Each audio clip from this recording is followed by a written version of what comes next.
Bismillahirrahmanirrahim, on continue dans nos exercices de révision. Je précise encore une fois, qui dit exercice de révision, ça sous-entend que vous avez déjà visionné toutes les vidéos avant d'en arriver ici. Donc l'exercice nous dit, une machine fabrique des pièces en grand nombre, on effectue un contrôle en prélevant 100 échantillons, ou bien 100 lots aléatoires de 30 pièces. Donc chaque lot contient 30 pièces. On obtient le tableau suivant. Donc, dans 4 lots différents, on a trouvé qu'il n'y avait aucune pièce défectueuse. Dans 4 lots différents, on a trouvé qu'il n'y avait 0 pièce défectueuse. Dans 15 lots, donc 15 lots représentent une pièce défectueuse. Dans 24 lots, on a trouvé 2 pièces défectueuses. Dans 23 lots, on a trouvé 3, ainsi de suite. Dans 2 lots, on a trouvé 7 pièces défectueuses. Donc 2 lots présentent 7 pièces défectueuses. Parfois dans les exercices, vous trouvez 7 et plus dans la dernière, c'est-à-dire on ne précise pas, on se limite à 7, on s'arrête à 7. Mais là, je fixe 7 pour vous faciliter le calcul si vous voulez. Alors la question nous dit, peut-on ajuster cette répartition par une loi binomiale avec un seuil de signification alpha est égal à 0,05? Bon, alors la loi binomiale, on aurait pu ne pas nous le dire. Parce que lorsqu'on prélève un échantillon ici, une pièce est soit bonne, soit défectueuse. On répète ça 30 fois dans chaque lot. Donc c'est clairement une loi binomiale. Et le petit n qui lui correspond, c'est 30. Attention, ici, le grand n, c'est 100. Le 30 ici, ça va être le paramètre de la loi binomiale. Donc déjà, on a un paramètre. Avant même d'aller chercher la solution. Donc je vous laisse lire l'énoncé et on attaque la solution.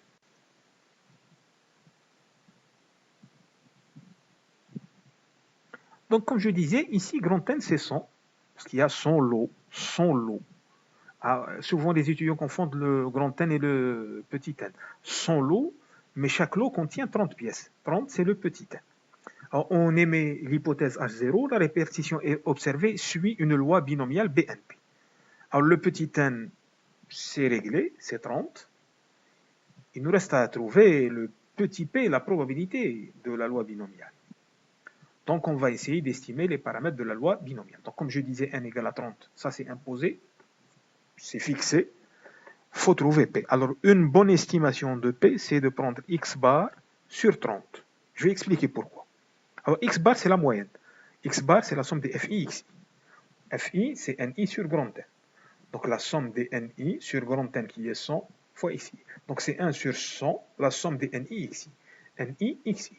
4 fois 0, NIXI, plus 15 fois 1, plus 24 fois 2, plus 23 fois 3, plus 17 fois 4, le tout divisé par 100. Donc, 1 sur 100, la somme des NIXI. Voilà le calcul.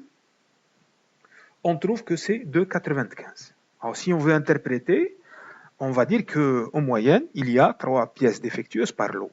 En moyenne, il y a 3 pièces défectueuses par lot. Alors, si vous voulez trouver une bonne estimation de la probabilité associée à la loi binomiale, alors, puisqu'il y a 3 pièces défectueuses, le lot contient 30, cas favorable sur cas possible, ça fait 3 ou 2,95 sur 30, pratiquement 3 sur 30, ça fait 0,1. Voilà pourquoi ça, c'est une bonne estimation de la probabilité associée à la loi binomiale. Donc on a estimé, ne pas l'oublier, la probabilité x bar sur 30, ça donne 0,1. Donc, la loi binomiale qu'on cherche, c'est B30, 0,1. Petit n, c'est 30. La probabilité, c'est 0,1. Donc, pour calculer les probabilités théoriques, la probabilité de x égale à k, c'est 30k, coefficient binomial, 0,1 à la puissance k, 0,9 qui est 1 moins 0,1. Donc, c'est p, 1 moins p, 0,9 à la puissance 30 moins k. Alors, on résume les résultats dans le tableau suivant. Alors, les deux premières lignes, c'est exactement l'énoncé, c'est ce qui est donné. Donc, les XI, 0 pièces défectueuses, 1, 2, 3, 4, 5, 6 ou 7. Là, on a trouvé 4 lots, donc c'est les NI observés, 15, 24, 23. Ensuite, il faut calculer les PI théoriques. Alors, comment est-ce qu'on fait? Il suffit de remplacer K par 0. Donc, c'est 30, 0, 0,1 à la puissance 0, fois 0,9 à la puissance 30. Vous trouvez exactement que c'est 0,0424. Ensuite, vous remplacez k par 1 dans cette formule, k par 2, k par 3, jusqu'à arriver à k par 7. Donc, vous remplacez ici et vous calculez ces probabilités théoriques. Ça, c'est les probabilités qui nous sont données par la loi binomiale. Ensuite, vous calculez les effectifs théoriques. Comment est-ce qu'on fait? C'est grand N fois PI. 100 fois PI. 100 fois PI. Ça, c'est l'effectif théorique. Donc 100, il suffit de décaler la virgule. Donc là, on trouve 4,24, 14,13, ainsi de suite. Alors, juste une petite remarque comme ça. Vous observez que les effectifs observés, les effectifs théoriques dans cet exercice sont quand même assez proches. Regardez bien. 4, 4, 24, 15, 14, 13, 24, 22, 77, 23, 23, 60 et ainsi de suite. C'est une bonne indication pour la suite. Donc les effectifs théoriques et les effectifs observés sont assez proches. Bon, on va essayer d'appliquer le test du Qui 2. Le test du Qui 2, maintenant la condition est notoire, qu'on connaît très bien. Il faudrait que les NPI soient supérieurs à 5. Les effectifs théoriques doivent être tous supérieurs strictement à 5. On voit qu'ici, il y a 3 classes qui ne vérifient pas cette condition. La première, la dernière et l'avant-dernière. Alors, comment est-ce qu'on fait? On a l'habitude maintenant, on va regrouper. Donc, je vais regrouper la première classe avec la deuxième classe. Donc là, je vais adjoindre 4 à 14, je dépasse les 5. Là, s'il vous plaît, il faut faire attention. Ne faites pas l'erreur de regrouper cette classe avec cette classe. Il suffit de regrouper la dernière avec l'avant-dernière. Regardez, 4, 74 plus 1,8, je dépasse les 5. Donc, il suffit de regrouper ces deux classes. Et là, je dépasse le 5. Donc, je vais regrouper la première avec la deuxième, la dernière avec l'avant-dernière. J'obtiens un nouveau tableau qui est le suivant. Alors ça, c'est pas 0,1, s'il vous plaît. Ça, c'est pas 0,1. C'est 0 et 1 ou 0 et 1 comme vous voulez. D'accord? 6, 7. Donc là, je regroupe. Comment est-ce que je regroupe? Il suffit de faire la somme. 4 plus 15, 19. Cette quantité plus cette quantité, je trouve ça. 4, 24 plus 14, 13, je trouve 18, 37. Les classes du milieu, je n'y touche pas. Les deux dernières classes, la dernière et l'avant-dernière, je fais la même chose. Je somme. Donc 6 plus 2, je trouve 8. 4, 74 plus 1,8, je trouve 6, 54. Là, maintenant, la condition NPI supérieure à 5 est vérifiée. Je peux appliquer le test du Qui 2. Je calcule le Qui 2 calculé, la somme des NI moins NPI au carré sur grand NPI. Donc, c'est 19 moins 18, 37 au carré, le tout divisé par 18, 37. 24 moins 22,77 au carré, le tout divisé par 22,77. Donc, je trouve cette application numérique ici. Donc, vous mettez sur pause, vous vérifiez, vous refaites les calculs.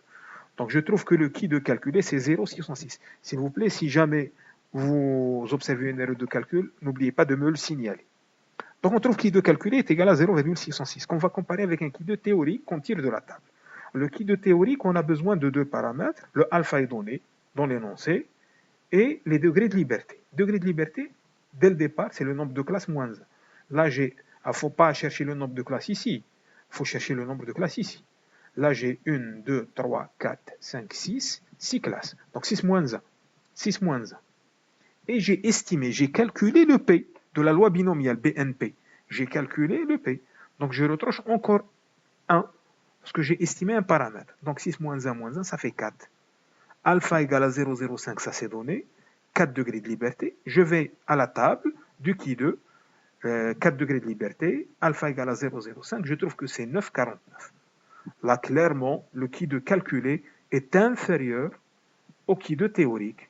Qui de calculé est inférieur au Qui de théorique. Donc, on peut dire que A0 est accepté. C'est-à-dire qu'on peut supposer raisonnablement que la répartition observée suit une loi binomiale B30,01 avec un risque ou bien un seuil de signification alpha est égal à 0,05.